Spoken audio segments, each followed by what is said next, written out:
Oh my goodness. Hello, everybody, and happy Thursday. Let me say a quick hello to some of the people that showed up early. Charlie Maldonado, J2 Blay. Wow, I can't read. J2 Blue, Daydream Artist, Taz, Lover of Chimkin, and Mary Elizabetha. Welcome to the first of hopefully many more fireside chats. Oh, I'm so sorry. I'm hearing an echo. Oh my God, this is so embarrassing. Hang on one second. Oh my God, the stream is playing outside. Hang on one second. This is a very professional stream. I'm so sorry. Oh my God, the stream is playing outside. Okay. Oh my God. Sorry, I did not expect that to happen. My computer outside was playing it, so I got very confused. So welcome to the very first Fireside Chat. This is a live stream where I bring on other creators who are also in the spooky, paranormal, horror space.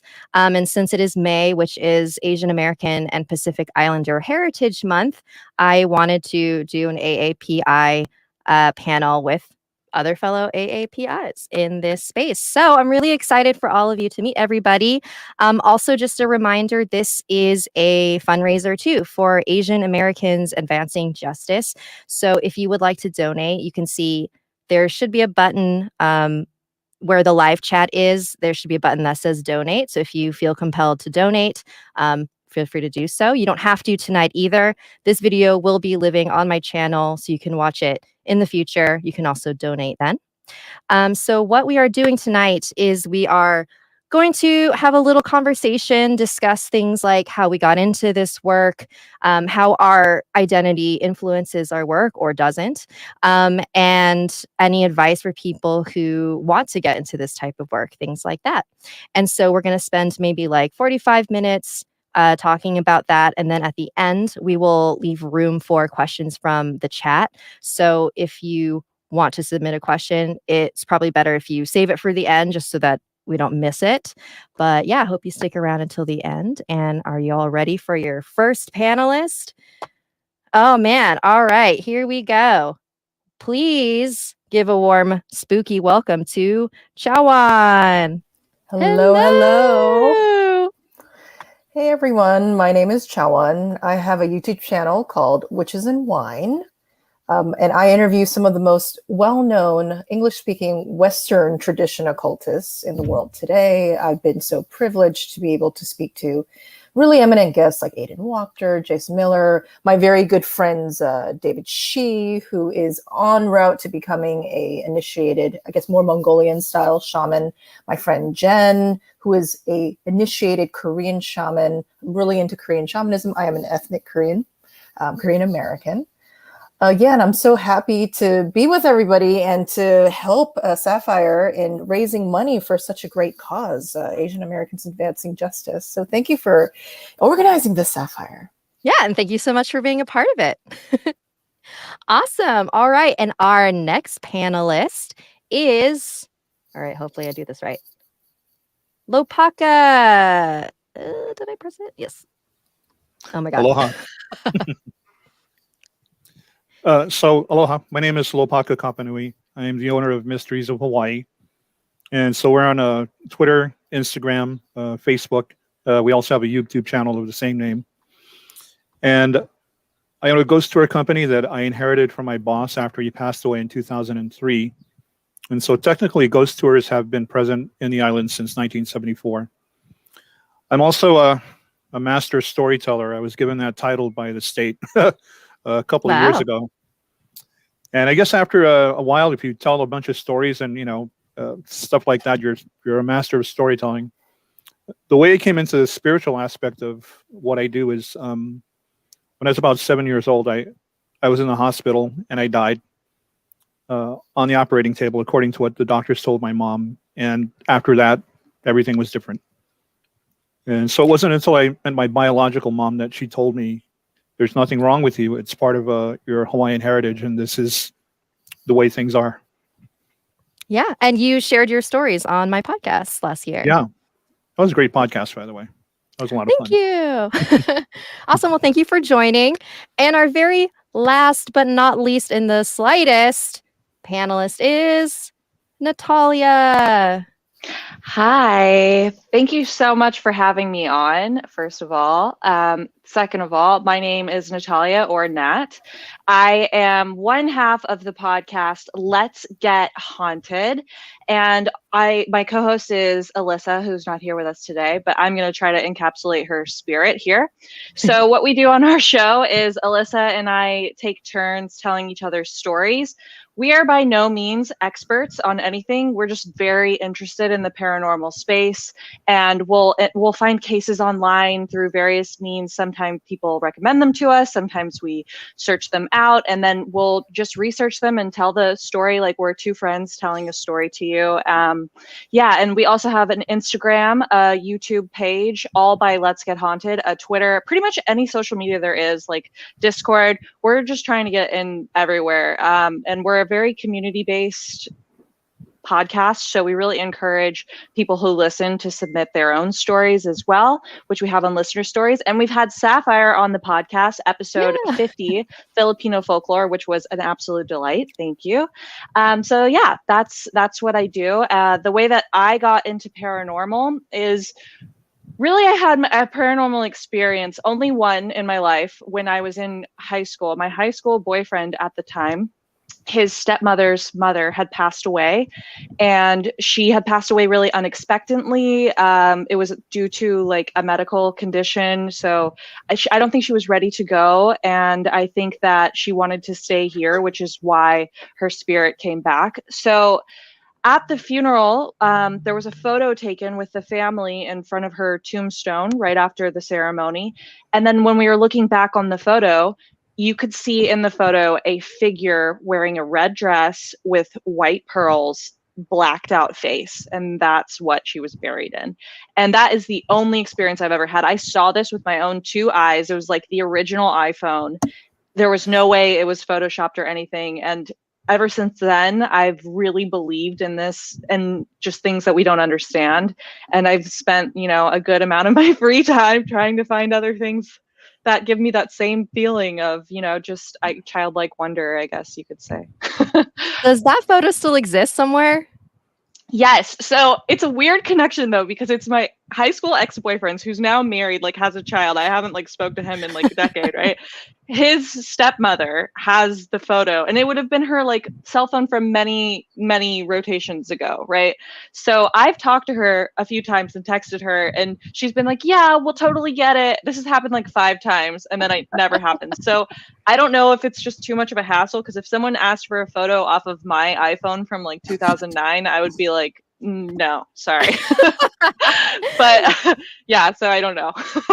Awesome. Well, thank you for sharing that. I didn't know that story. Yeah, I've told it a few times on the podcast, but I thought, why not? Why not again? Awesome. Well, welcome to all of you. Thank you so much for joining again. And so some of you already went into it, but if you want to explain just a little bit more of how you got into, I guess, creating content for the internet, how did you start making YouTube videos or a podcast? How did that come to be? Whoever wants to start. Okay, well, I'll go ahead. So I was kind of hoping that everyone else would go so I could think of an answer, but I'm going to go on the spot here. So the way that I got into podcasting was actually my co-host, Alyssa. She was saying, we should really start a podcast. And at the time, I didn't listen to any podcasts. That just wasn't something that I did. I didn't really know how vast the space of podcasting was, that there could be so many interests and topics and different things there. I kind of thought it was a very sort of academic thing for some reason, which I now know it's not. So I was like, I don't think I'm smart enough or have free time to listen to podcasts. I'm, that's not me. But she was really adamant about starting a podcast, and I wanted to start a vlog. And so we met on this, or we didn't meet, but we kind of came together on this vlog we were on called Sugar Pine 7. And after that happened, we were like, we should really make our own thing. So I finally was like, okay, let's do the podcast thing. We like borrowed equipment from all of our friends, and we just started putting out content. And if you listen to like our first few episodes, the quality is so bad, and we really we really like, there was one where the speakers, like the audio's coming out of the right when she's talking and out of the left when I'm talking, and we just left it out there for everyone. Like, we never took it down or anything. And then we made 2 vlogs before the pandemic happened. We went and stormed Area 51, and we also went to the Alien Convention, Alien Con in LA. And we vlogged those. And you know, we've been doing this for 3 seasons now. It's been like 2.5 years, maybe give or minus some change. And yeah, it's just been growing. We have a great little haunted family. We've got lots of fan art, and we're super proud of the regular people that listen to us. They become our family. Awesome. Yeah. For myself, it's because about 10, 15 years ago, there was a lot of misinformation being put out online, not only about Hawaiian culture, but the local culture. Misinformation about Hawaiian spirituality, spirits, Filipino, Chinese, Japanese, Korean, you know, and this is essentially what I grew up here with here in Hawaii, you know, such a diverse culture. And I knew most of those stories. So when I saw the misinformation online, we started to do research and put out the correct information about, you know, the different ethnic spiritual beliefs and ghost stories. And that sort of evolved to a website and YouTube videos, which we've done a bunch of. And, you know, bless my wife, I love her. She's the one who films these YouTube videos, and she literally has to pull teeth with me because I hate being in front of the camera. So sometimes we're filming at 2, 3 o'clock in the morning, you know, just to get the story out. And, you know, that's basically how it started. Awesome. So my story is a little bit convoluted. It weaves and winds through South Korea. I went to South Korea, and before then I was a flaming atheist, stepped onto the quote unquote motherland. And within a month, I had a coworker being like, do you want to come with me to see a shaman, like a Korean shaman? They're called mudang. And I was like, sure, why not? So I go there. Lots of things ensued. So basically, I was doing a banishing spell. So I'm a witch. I'm an occultist. And so I literally am trying to get in contact with these spirits, with what people might consider to be spooky energy. And so there's this huge public cemetery in Korea. And it's where all the freedom fighters, you know, who were resisting against the Japanese in the 1910s and stuff, at the 1920s, a lot of them who were tortured and absolutely just like went through some really bad stuff. You know, a lot of them were buried there. And so I would go there at like midnight and do these banishing spells. And one of these banishing spells was, okay, I need to get comfortable in front of the camera. I'm going to have a YouTube channel. I can't just constantly be worrying about like, oh my God, how do I look? So I did this banishing spell. And after I did it, I turned around, and you're not supposed to look back. I did it, walked away. And then from that point on, I was just like, just banging out YouTube videos, like something about that spell. And I feel as though the ancestral spirits, they were able to take all my awkwardness and take like all of my just fears of being seen. And I sort of made a promise to my ancestors on that day. I was just like, I will do this YouTube video because I want to become more visual. I want to become more visible, because there's not many Asian American occultists, Asian Americans in this space who are also English speaking. Lots of Korean language ones, but I mean, for the English speaking space, not so much. And I realized that visibility is a very important thing. And because of that, and despite the fact that I still sometimes feel very uncomfortable, you know, it's so rewarding to get messages from young Korean Americans, especially, who are just like, you are one of the few Asian American witches that I've literally seen with my eyes. And I was just like, this is the promise that I made to my ancestors. And this is something that now I see this is what I had to do. Wow, I love that. And speaking of, you know, and that's part of the reason why I wanted to do this panel. I had too hard of a time trying to even just get enough people like for this panel. I would post all over social media and be like, tell me your favorite Asian American Pacific Islander people in this space. and everyone's just like, you? And I'm like, wait, that doesn't help me. But it makes me wonder, like, why aren't there more of us? And it's not that there aren't people who are not interested in this or do this. It's just we don't see them on YouTube, on TV, in movies or whatever. And I'm just curious to know what any of your, all of you, theories are as to why that might be. Well, I think one of the things that I'm starting to realize is that a lack of visibility has a lot to do with it, because I think there's something about the Asian American immigrant experience where there was safety within the group. And what, modern history has shown us, and just very recent events have shown us, is that, yes, when we are kind of like walking alone on the street, there might be some incidents where we are attacked. There is some sort of safety in groups. So we need to first see like who goes and does it first. And maybe as a community, because we've been raised by our parents who just wanted us to be safe, who wanted us to succeed, they said, just keep it in the group. Don't try to be different. Try to be safe. Do the safe thing. And so when that happens, then unfortunately, the downside of the safety is that maybe kind of going off and doing these things, it's not as common. But as soon as one person does it, then it's sort of like, boom. I call it the Christy Yamaguchi effect, where, that figure skater from like the Olympics. Once she won, then all of a sudden it's like every Asian kid in the world was like, I can be a figure skater as well. And their parents were like, oh my God, you can become a figure skater? You can dominate in the sport. It doesn't just have to be like Dorothy Hamill. So then I think that's sort of like the effect. Once that happens, I think there's this wonderful effect of excellence that's in the Asian American community and the Pacific Islander community that can come through once we have visibility. Well, that's the beauty in that. A few years back, my daughter turned me on to this show that she was watching called America's Best Dance Crew. And I love that show. Yeah. Right. And so, from my generation, we've been conditioned to know that it's the African Americans who are the dancers and the singers. And I don't mean that in a negative way. That's something we've all, sort of been conditioned to know. But what I loved about America's Best Dance Crew is that a lot of the Asian dance crews dominated and they killed, and I was just astounded. But then it made me realize that culturally what we have here in America is for everybody. And in Hawaii, we've got rappers who are Filipino, Asian, Japanese, and just they got the full-on swag and everything.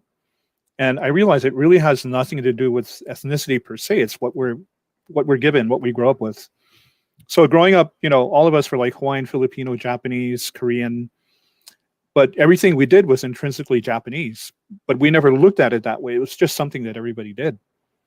And the blowback I get is actually from other Hawaiians, and their thing is, you're not supposed to be talking about Hawaiian curses because, we don't talk about those things. But my reply was, well, I feel I have to because there's misinformation out there and people are misunderstanding who we are culturally. Yeah, that's a good point. I also feel, just like as a Filipino American, obviously most Filipinos are Catholic, and something that is pretty common among a lot of Filipino Catholics is that they are afraid of anything that could be seen as, like dark or, like I grew up thinking that if I like thought bad things, the devil would possess me, like that kind of level of fear. And so, I'm like the only person in my family who's really just like gone like head deep into learning about these types of things. And so many family members are always like, be careful, like, and so I feel like that's also another reason why we don't see just specifically more Filipino Americans in these spaces. But that's kind of like why I want to be there and be like, hey, I have so many Ouija boards and I'm alive, so it's okay. Yeah. I mean, I found out about Aswang at a Filipino Catholic funeral, but it was relayed to me, in a hushed tone in the kitchen where all the adobo was. That's how I found out about it. And after I was told about the Aswang, the elder who told me says, we normally don't talk about this at night or out in the open. Mm. you know. And they were in the living room. The body and the coffin was in the living room. They were doing all the unting and everything. And so he kind of like, you know, went like this. He said, "Here, I'll tell you something." Why did he tell you that night? I guess he figured out that I was beginning to, you know, to tell ghost stories and do tours. And I guess somehow the word got around. So he waited for me to look in his direction. And then he's like, I love that. I wanted to answer the question as well. I was listening to everyone else's answers and just kind of really feeling like pieces of those as well. So my mother is Punjabi and my grandmother is like Mongolian background, so Pakistan essentially. And there's a huge difference between the way that women are supposed to behave in society versus here in the United States, the way that women are supposed to behave. And I feel that in the paranormal space, there, at least coming from a perspective of what I was taught as a youth, is like scary, evil, sort of dark things, or things that are perceived as those things, are not feminine. Like, you should be soft, you should be kind, you should be someone who blends in. And I know that those things are, like Chaweon said, just to keep us safe because our parents love us so much and they want to see us succeed. But paranormal is like the opposite of that. You know, it's loud and it's different than everything else. And it's something that I feel a lot of people try to keep hidden because it is scary, but it has the opposite effect. It just comes out and it's, you know, it's loud. And it's, I think that could be a huge reason why there's not that many people in this space that are of Asian descent as well. Because I know my mom wanted just desperately for me to blend in and just like be, you know, quote unquote, like just like normal, like the rest of her family and everyone else. And that like backfired pretty hard. So little did she know. Right. Yeah. I mean, can we also bring up the fact that in Asian culture, traditionally, these quote unquote supernatural things are a daily part of life. Like, even in South Korea right now, there's two federally mandated holidays, Seollal and Chuseok, New Year's and like Korean Thanksgiving. The government shuts down and people are doing what is literally in the West considered magic. We're setting out ancestral tables. It's a Neo-Confucian ritual where you're putting up pictures of your ancestors, putting up their names, and setting out food. This is ancestral veneration. And that's one of the most magical practices. And it's still being practiced today. And yet, because of the history of colonization and Western materialism coming in, these things that were natural parts of Asian culture have been deemed as exotic, has been deemed as like, oh, you know, this isn't modern. This isn't progress.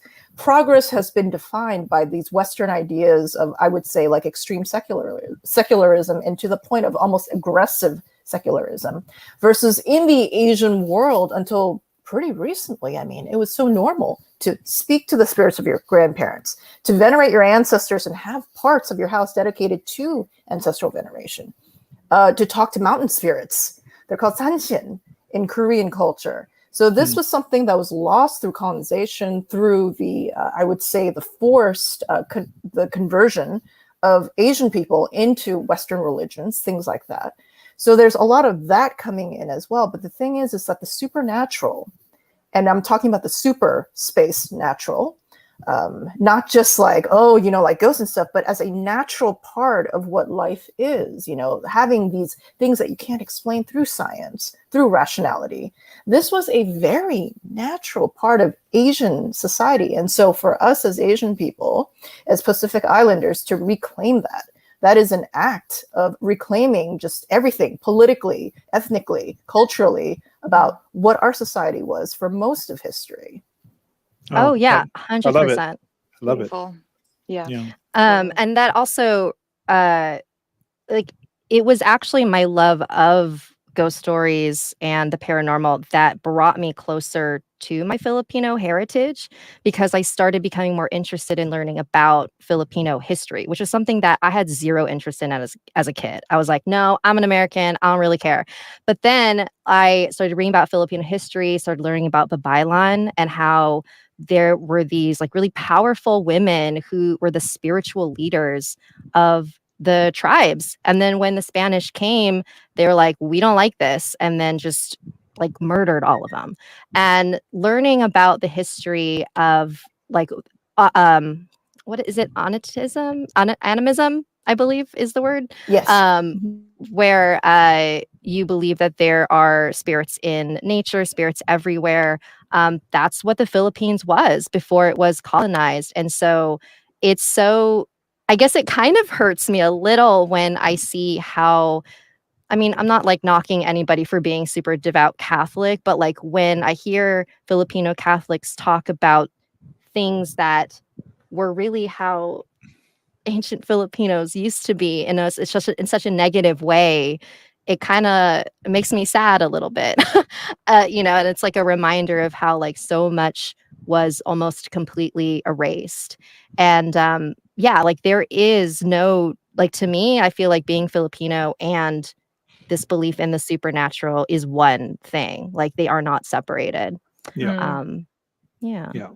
In our culture, the word supernatural does not exist in our Hawaiian vocabulary. And it's like all of you have been saying so far, and it's kind of like Buddhism, In our culture, it was considered a natural function of the universe, and it was not something that was unusual or other than. And so that's part of the practice that I maintain, a lot of the old ways. And speaking about, offerings of food, the reason we don't do food offerings today is because back then when you made offerings to the gods, you were imbuing them with life. And so my mom has a funny story. I'll make it quick. She said she was a canoe paddler when she was 14 on the Big Island, well-known canoe club.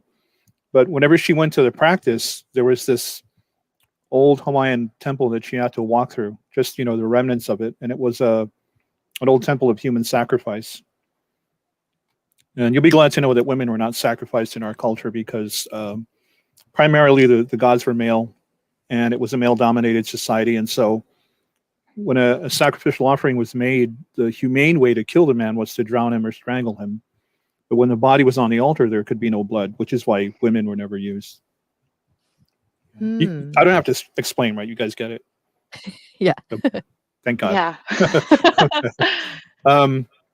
So my grandmother told her one day she prepared what we call poi and kalua pig, roast pork, and these canisters. And she told my mom, today, when you go to your canoe paddling practice, I know you have to walk through that old temple.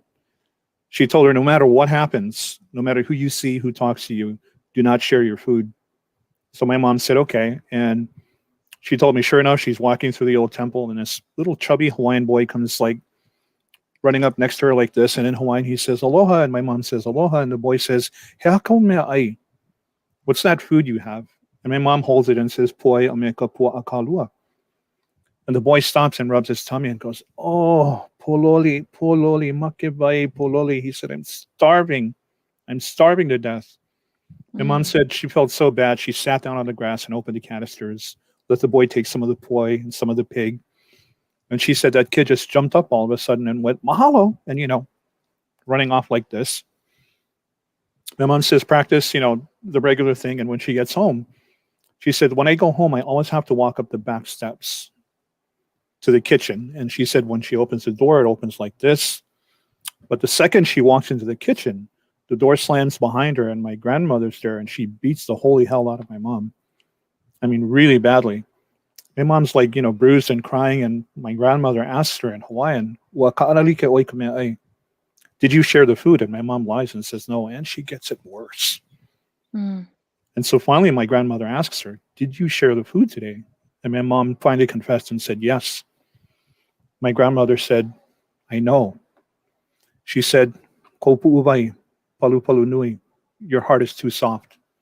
She said, I knew something was going to happen, so I prayed that whatever had happened to you would actually happen to me. And my mom said my grandma rolled up her sleeves all the way up to her shoulders, and she said from the wrist all the way up to the shoulder, all around her arms, are these tiny little human bite marks. Whoa. And my grandmother said, this is why I told you not to give food. Now that you fed this lapu, She said, no, not a lapu, not a ghost, but a little boy. And my grandmother said, no, that was a hungry ghost. Now that you fed it, if you go back tomorrow without any food, it will come and take something from you, probably your life. And so my mom said after that, she had to go the long way. It took another hour to get to practice, but that's where she had to go. And so my mom said in certain situations, it's okay to offer food. But in places like old temples and the old images, probably not safe. Wow. Yeah. Lopaka, that is so scary. I got chills all over. I like want to start crying. I think if I was your mom, I would just move off the island. That's terrifying. Oh no. How old was she? This was the year she passed away. She was 57. And so I'm going to be 59, and I'm at the age now where I've outlived all my mentors and teachers. You know, Oh, so wow. I've had a lot of time to reflect. I was worried for a while at 57, but I made it. Yeah. And we're happy you're here. Yeah. So what would you like to see more of for the future of content related to the supernatural and everything that we've been talking about? What would you like to see more of? I would like to have I don't know if it's a convention or a meeting or a conference where we invite people of different ethnicities, like Korean, Punjabi, different ethnicities from around the world who are willing to share their spiritual view or take on the paranormal, the supernatural, how they approach it. Because, and no knock to you, Sapphire, you're doing a great job, but, a lot of these paranormal shows are all about daring and provoking and, all that stuff. I know. Yeah. I hate it too. It's okay. But I think it would be cool. I think it would be cool if people could see how other Native people, indigenous people approach this subject of the paranormal and how they view their own spirituality. I would love that. Would be really cool. Yeah, I think that one of the things that I've tried to do with my YouTube channel, and I'm still learning and I'm still trying to be better at it, but like I try to talk to a diverse group of spiritual practitioners. A lot of them are in initiated practices. So these are practices where they've had to study and actually, make some sacrifice. And it's just not like you read a book and you're like, oh, now I am a voodoo mambo. So I spoke to Mambo Sierra, who is in the voodoo tradition. I spoke of Jen, who's an initiated Korean shaman. I've talked to Jesse Hathaway Diaz, who's in Kimbanda. I think it's from Portugal or it's somewhere in South America. And I just recently spoke to Miss Aida.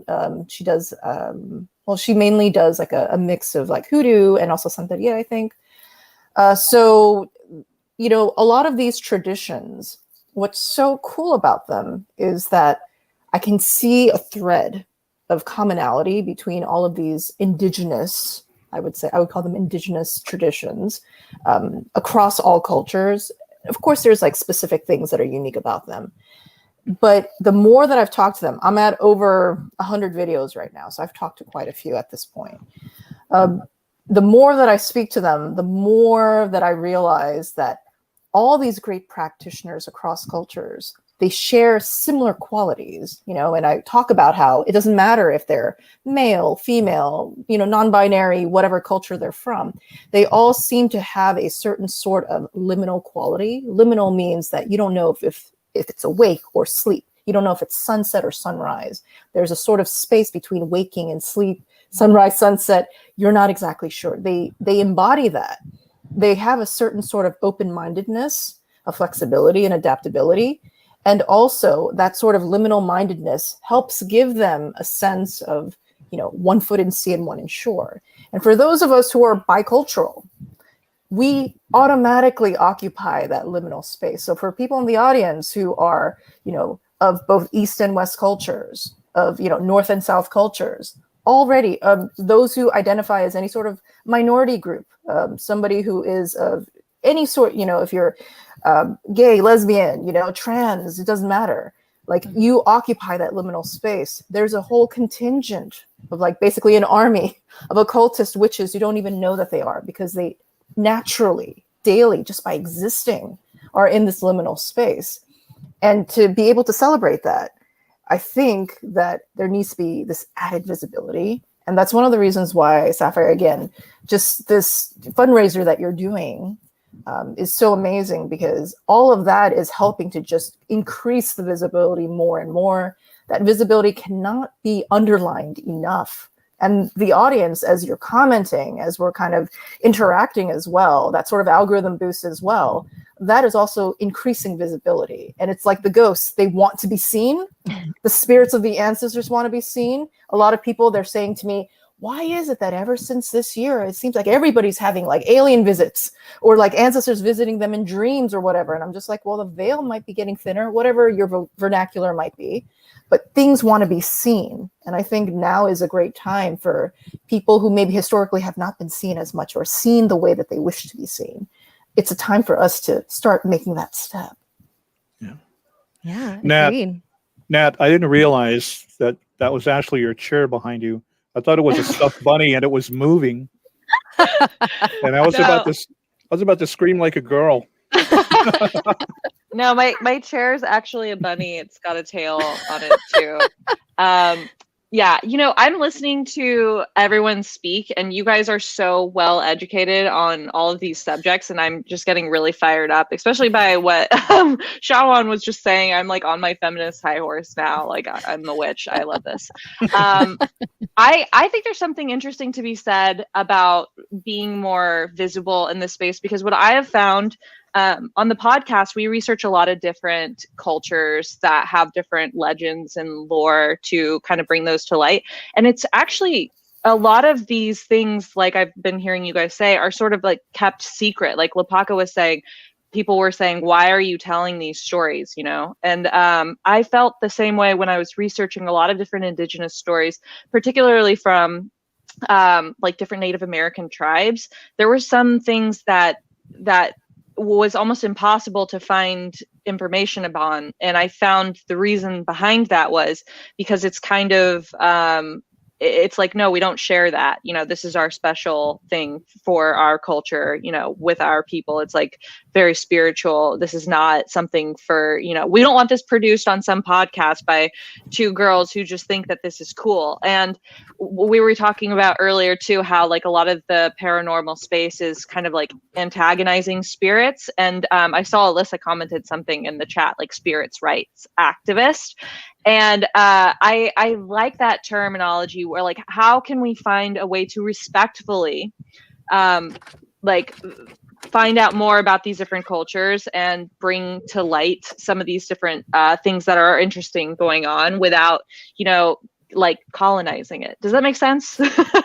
Oh, yeah. Yeah. And actually, Yeah. I'm glad you brought that up, because there is, I don't know if any of you are familiar with this happening right now, but there's this discourse happening among the Filipino mythology space. There is a website called the Aswang Project. It is run by a white Canadian man. Most people thought that it was run by a Filipino, as I also assumed it was, because it's a website that it talks about Filipino history, folklore, mythology, and it's sort of been lauded as the go-to place for that kind of content. And I've used that website a lot for my research.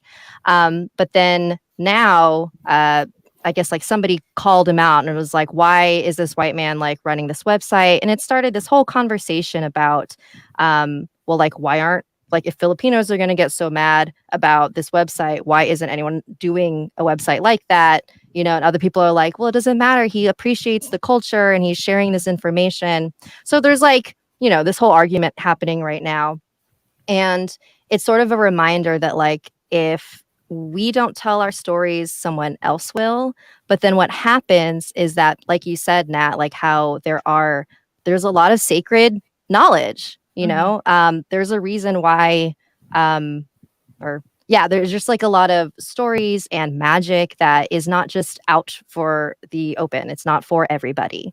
Right. But then the problem is that like someone might know about it and then take it and then use it. And so it's just like a weird, I don't know. It's very complicated, I feel like, and I don't know how any of you feel about it. Yeah, it's a fine line. When I meet people who are, different ethnicities and they share a bit of their culture, a little bit of their stories, the first thing I tell them is, well, you should go do your own thing, make a YouTube channel, have your own ghost tour, do something, represent your culture in that way. And I'm really big about pushing people to do things like that because this is a diverse culture that I grew up in. So for me, when I see videos of Asian people getting assaulted, it makes me mad because I grew up with Asian people, and and my daughter's Filipino on her mom's side, but her mom's side is also African American, and she's got Hawaiian on my side. And so, yeah, I guess, like I said, because of the way I grew up, I'm very protective of these ethnicities. And my boss, who passed away, and I inherited this ghost tour. He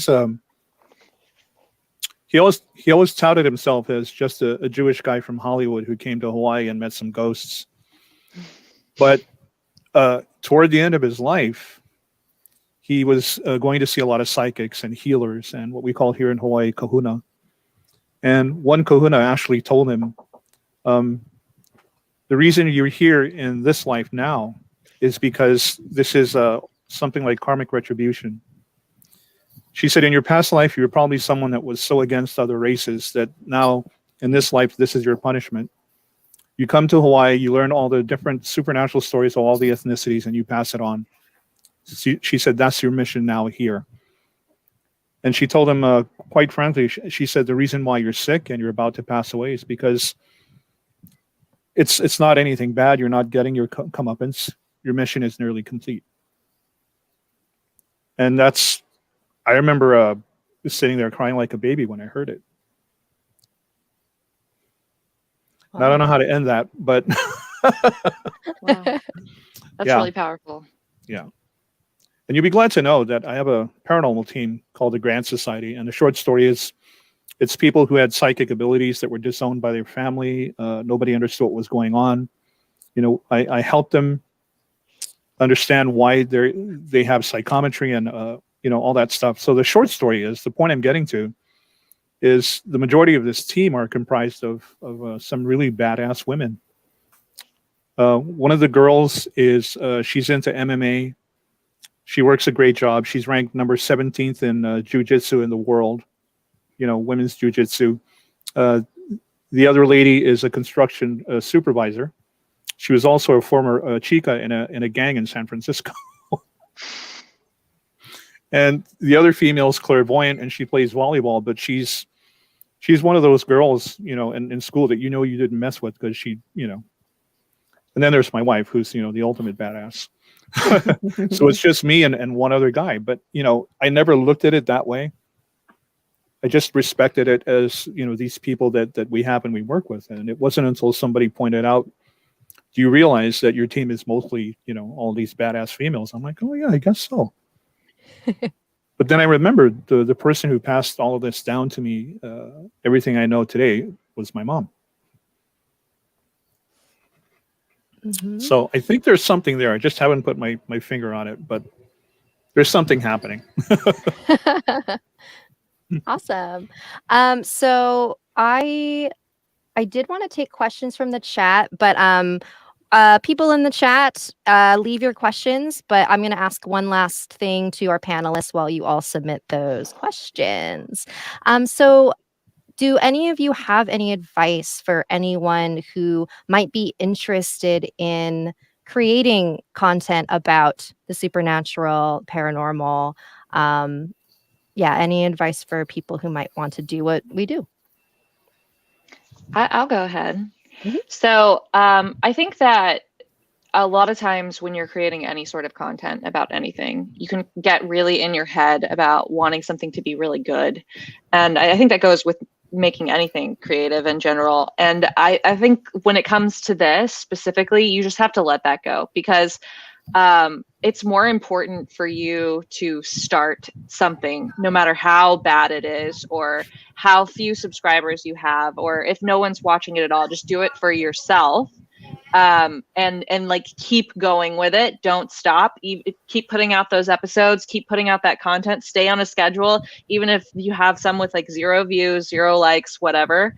And eventually it will catch on, but you have to consistently just put out stuff and don't worry about whether it's good or bad. I mean, obviously you should try to put out stuff that's good, but don't, like, if you feel like something's not good enough, just put it out anyways, you know? Like, you can delete it later. That's fine. But I think consistency is really, really important when it comes to this. And that's like the problem with so many paranormal things, is they're like unprofessional because it'll just be one really good video from 10 years ago, you know?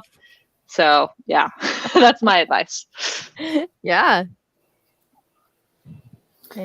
I would say for me, my biggest advice would be to become good at something and document it. As in, you don't have to be an expert from day one. When I first started my YouTube video, I was Googling everything. I didn't know what I was doing. I was using a 2012 like MacBook. This is like from 4 years ago. And, you know, I just literally just like 5 months ago, I got a new computer. You know what I mean? And along the way, I was just documenting my journey as an occultist, as a witch, not somebody who had all the answers, but somebody who had just a ton of questions. I'm sure that, you know, like if I look back at some of my earlier videos, it'll be super cringe. I'll be like, what was I thinking? What sort of questions was I asking? You know what I mean? And the thing is that when you document your journey and you make it very clear, I am not an expert, but if you like the road that I'm on, maybe you want to follow me. You know, that's enough. I think a lot of people, they want to come on as like, I am the expert. You know I've gotten in contact with all these spirits. Like, I'm down with all this. And it's very inauthentic. People respond to authenticity. People respond to vulnerability. You have to be you. Mm-hmm. And so I just say, don't make it something about like bolstering your own ego. Make it about, I am documenting this journey. Every little thing. Document, document, document. All the dumb questions you have, document, document. All the little misadventures that you have, document it. That's it. That's your content. That's about it. And then as you're documenting it, you're basically building legacy. This is something that you can look back on in 2 years, 3 years, 4 years. Look back and say, this has been my journey. You know how many people would just give their left arm? A lot of these entrepreneurs, they talk about, I wish I had documented the years before I built this successful company and seen the struggle, and to show the world what it's really like to build a company. This is what you do. You show the process, and you're just yourself the entire time. I love that, and I agree. Yeah, that's inspiring. Yeah, I think as well as documentation, which is very important. It's something we emphasize. It's also good to remember that no one owes you anything. So when you have a guest, treat them with reverence and respect. And don't treat them like they're there for your pleasure, for you to ask silly questions of, or to call out or put on the spot. Without your guest, you have no content. You have no reason to find out important information. And for all you know, that guest might actually go on the show that might have made your YouTube channel or your podcast. And so treat the guest as you treat your mother or your parents. That's very important. Yeah, agree. Awesome. I guess I should share if I had advice. Yeah.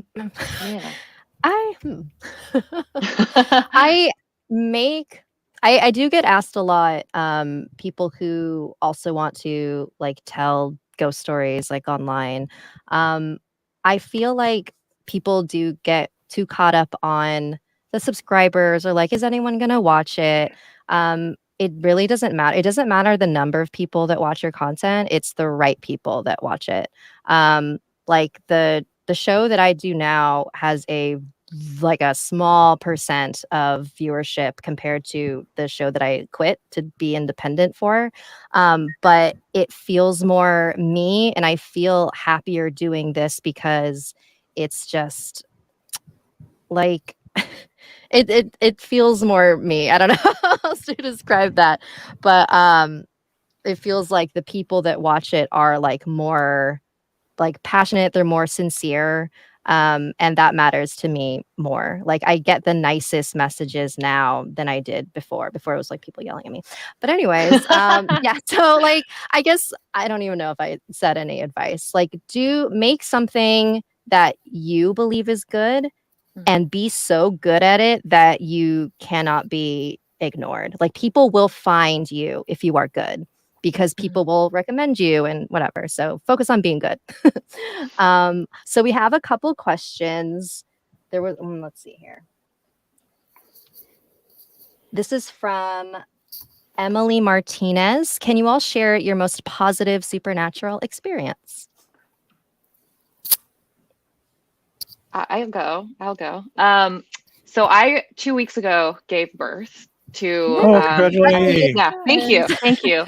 To a little baby boy, my son. His name is Enzo, and I did it at home, and I did it with 3 women. It was very important for me for this experience to be surrounded by women, and it was really important for me to do this at home. I felt like the moment that I got pregnant, it was just a very like spiritual experience for me in general. But when you give birth at home, there's no access to an epidural, there's no pain medication, you just do it. And I thought I was surely going to die. I mean, I went into this thinking like I am this descendant of warriors. I have like this in my blood. I like read so many books from strong women who had done this before, and I was so inspired, and I was just going to tap into my spirit and just let my portal be open and bring the spirit of my son into this world, Earthside.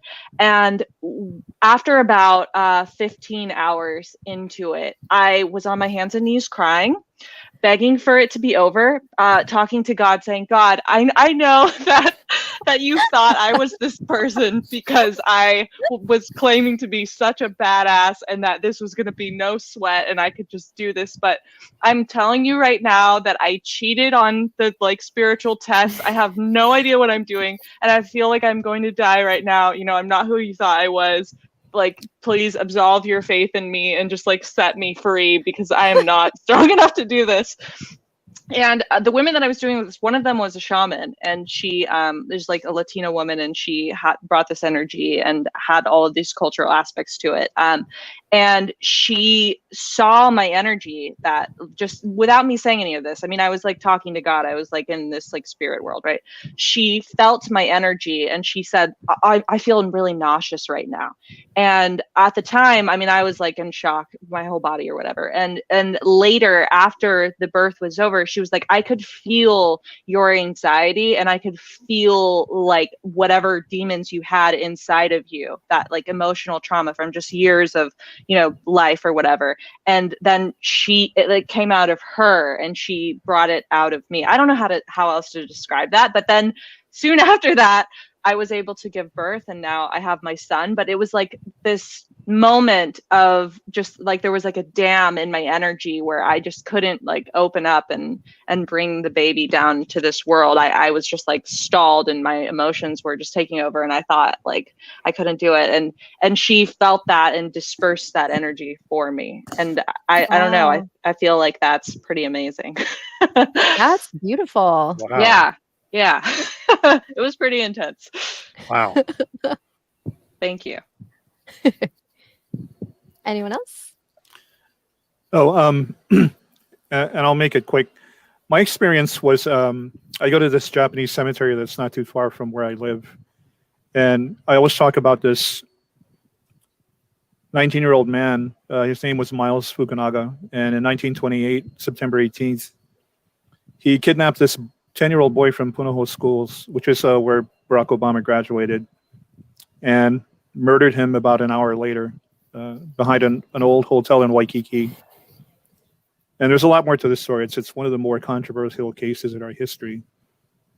And so he's buried at this Japanese cemetery, and he's the only one that has an actual real stone. And everybody else has, you know, the real nice granite headstones, the ohaka. And the characters on his headstone in Japanese read Stone of Redemption or Heap of Disappointment. And so it's a story I inherited from my boss, and, you know, on the ghost tour, go over there all the time, talk about it. And back, I think about 12 years ago, did the story there, went back to my old apartment, and I was so tired I fell asleep on my stomach in the living room. And I sort of woke up, I think about a little after 3 in the morning, and I looked up like this down the hallway, and there he is, his ghost. And he's only about 5 feet tall, button down, long white sleeve shirt, the skinny black tie, sleeves rolled up, black pants. And he looks at me and he steps into my bedroom. And my bedroom light was already on. And so I didn't freak out. I just walked down the hallway, went into the bedroom, and he wasn't there. But I'd left the ironing board out with the iron on top of it plugged in, and it was already like orange hot. And the window was open and blowing all the curtains toward the iron. And so, I turned it off and I kind of realized what was going on. I said, okay, well, thanks. And I go back to sleep, and all of a sudden my entire apartment is filled with the aroma of burning candles. And without thinking, I jump into my car, go back to the cemetery. I'm walking down the lane where his headstone is. And there's a bunch of hippie college students sitting around his grave. And there's candles all over the place. And they have about 3 Ouija boards that they're all playing with. And so just automatically I get upset. I kick them all out, destroy the Ouija boards, clean up all the candles, put everything back in the garbage. And I looked at his headstone and I said, okay, we're even. So, stop visiting me. Up until then, whenever I did the stories there, it was always some weird thing would happen and make it, just a really bad experience. People had questions. People were obnoxious. We get chased out of the cemetery. But after that day, and since then up until now, every time I've gone there, no problem. It's always quiet, no homeless people, nobody harassing us. People are really, invested in the story. They're listening. And so that's the most positive experience I've had. Cool. I love it. For me, I just have like a really funny story.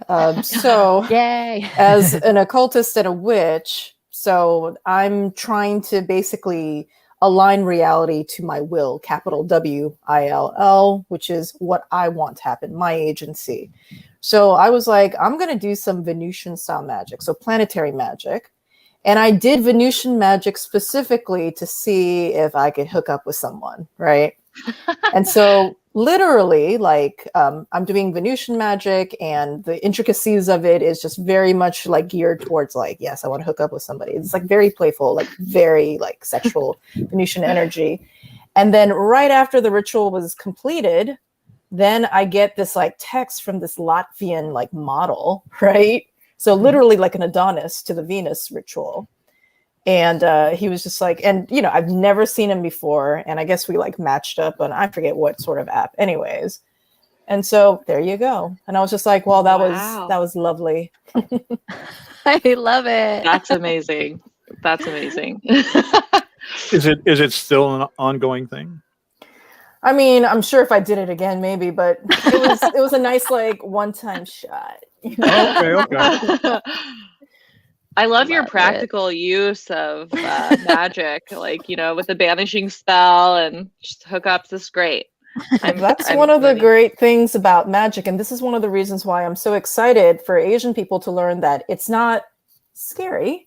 It's actually full of agency building, because imagine you are able to do rituals, which are our birthright. You're able to do rituals that help you align reality, align your bank account, your hookup life, your whatever, your grades at school, that help you align that to what you want it to be like. It's, to me, I feel like it's no coincidence that so many people want to keep it hush hush. Because also, this gives us a lot of power and agency. Imagine if we have a population of people who are just like, I don't like this, so I'm going to do a ritual and I'm going to try to change it. And imagine if a bunch of people were doing it for a similar goal.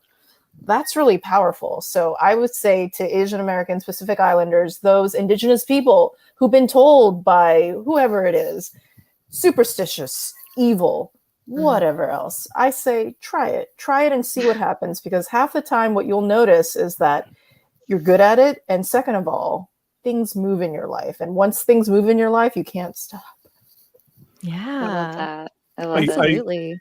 I think what you've managed to do is take these magical practices, and from what I understand of what you've been saying, you've been really gifted in applying those things to your daily life. I think You know? it's almost like this feeling, and I think this is almost like a feeling that as Asian people, especially, we've been taught not to have, which is taking up space. Yeah. This ability to take up space and say, this is what I want. And in fact, I feel as though I may deserve it. I did good, so I deserve it. I feel comfortable saying that I deserve it. We've been taught not to ask for things. We've been taught to become small. We've been taught to be model minority, to be invisible. And the day where I was just like, I'm going to use magic as shadow work as a way to get over that. And then not only did I find that I was able to get the Adonis or whoever, but also I was able to just have more space and agency in my daily life. And that was the ultimate magic. The ultimate magic wasn't the ritual. It was the mentality that shifted because of the rituals that extended into my quote unquote non-magical life. Yeah. I think a lot of people tend to live their lives by highlights, all these highlights. But again, from what you're saying, you have in your life not only just the highlights, but all the daily activities that carry you to the next one. So you're essentially living what you practice, and I think that's what more Asian and Pacific Islander and indigenous people need to know about. Exactly. Thank you for that. Thank you No for seeing problem. me. Thank you for seeing me. Yeah, now get on YouTube and get rich. Secure that bag. Awesome. Well, we don't have time for any more questions, unfortunately, but I encourage everybody in the chat, if you aren't already, to please follow all of these wonderful panelists, reach out to them, and we can go one by one and just say like where people can find you on social media. We can start with Chaweon. So the best place to find me is on TikTok. TikTok is sort of where I live. Oh, I happen to go through some drama with Witch Talk. I'm a card-carrying member of Witch Talk, but I'm invested in this drama already. I'm gonna follow you. Yeah, it's very basically. I purposely decided to take up space and make a stand about what futuristic witchcraft looks like. Anyways, TikTok is where I mainly live, but also you can find me on Witches and Wine and Sapphire. Thank you so much. And again, this Asian American advancement of justice or advancing justice? Advancing justice. Advancing justice. Any sort of Asian American Pacific Islander charity that you feel moved to donate anything to, like everything counts. And also that symbolic act is also very magical because money is symbolic. It is energy. It's not just money itself. It's you deciding that you're going to take your economic store of value and you're going to gift it onto a certain cause. This is why it's not just that you're giving money to a good cause. You're also giving your energy. You're giving what you worked for. You're giving that symbolism too. And so being able to donate would be so just appreciated. And also it's a symbol to you of where you would like the world to go. So thank you so much for organizing this, Sapphire. Oh my God. Yeah, of course. Thanks for being a part of it. Lopaka, would you like to share where people can find you? You can find us at Mysteries of Hawaii on Instagram, Twitter, and YouTube, and our website, mysteriesofhawaii.com. Our Facebook fan page is Mysteries of Honolulu. And all I would like to say is I'd like to impart a bit of very wise advice that my wife always gives me. And that is, as long as you're doing the right thing for the right reasons, in the right place, and the right time, everything comes together. Spiritually, materialistically, and financially.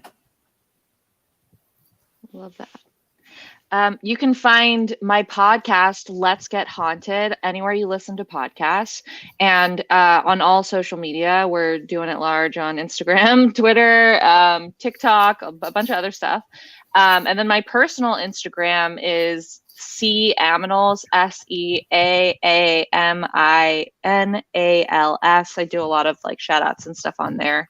I don't know why I have that name. I used to be like a surfer many lives ago. I don't know. And I was like, I thought it was cool. And I didn't realize I was going to one day be like saying my Instagram name all the time.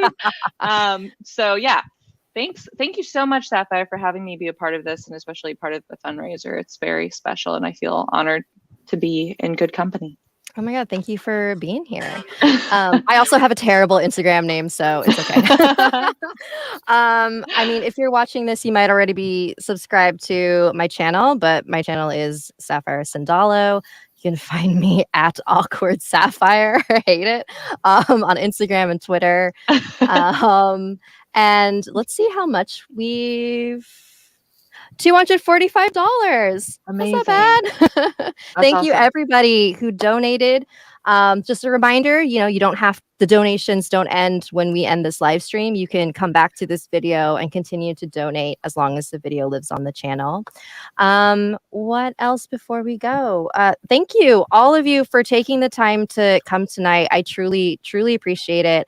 I chose all of you because I wanted to have a very interesting, diverse group of people with very different views and levels of expertise like in this space. And I think it made for a very interesting conversation. Like I really had a good time and I hope you did too.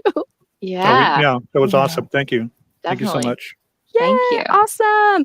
All right. Let me end the stream. Thanks for watching, everybody. I see the Let's Get Haunted fam in there. I see you guys. Thank you. Yay, bye.